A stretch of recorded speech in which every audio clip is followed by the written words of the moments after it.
പ്രിയ കൂട്ടുകാരെ, ഇന്നത്തെ സ്നേഹവായന എന്താണെന്ന് നോക്കാം. ടുഗദർ എന്ന കാർഡാണ് കിട്ടിയിരിക്കുന്നത്. ഒരുമിച്ച് ജീവിക്കൽ, ലളിതമായ ആനന്ദങ്ങൾ, സന്തോഷം കണ്ടെത്തുക. അടുത്തത് റൊമാൻസ് എന്ന് പറയുന്ന കാർഡാണ് കിട്ടിയിരിക്കുന്നത്.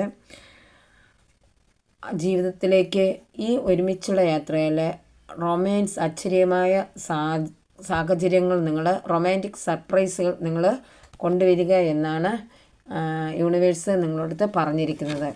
അടുത്തത് അപ്പോളജി എന്ന് പറയുന്ന കാർഡാണ് കിട്ടിയിരിക്കുന്നത്. അതായത് ക്ഷമാപണം, ഒരിക്കലും ഹൃദയത്തിൽ നിന്നുള്ള ആ ക്ഷമാപണം നിങ്ങൾ ഒരിക്കലും വില കുറച്ച് കാണരുത് എന്നാണ് യൂണിവേഴ്സ് നിങ്ങളോട് പറഞ്ഞിരിക്കുന്നത്. നിങ്ങളുടെ ആര് ക്ഷമാപണം നടത്തിയാൽ ഹൃദയത്തിൽ നിന്ന് അത് നിങ്ങൾ നിരസിക്കരുത്. അപ്പം ഒരുമിച്ച് നല്ലൊരു പാതയിലോട്ട് നിങ്ങൾ കുടുംബജീവിതമായിരുന്നാലും മറ്റ് ആത്മബന്ധങ്ങളിലായാലും നിങ്ങൾ റിലേഷൻസിലായിരുന്നാലും നിങ്ങൾ ഒരുമിച്ച് ഒരേ രീതിയിലോട്ടാണ് പോകേണ്ടതെന്നാണ് മാലാഖമാർ പറയുന്നത്. ഇന്ന് നിങ്ങൾക്കത് നല്ലൊരു ദിനം ആണ് എന്നാണ് യൂണിവേഴ്സ് നിങ്ങളോട് പറഞ്ഞിരിക്കുന്നത്. നന്ദി, നമസ്കാരം.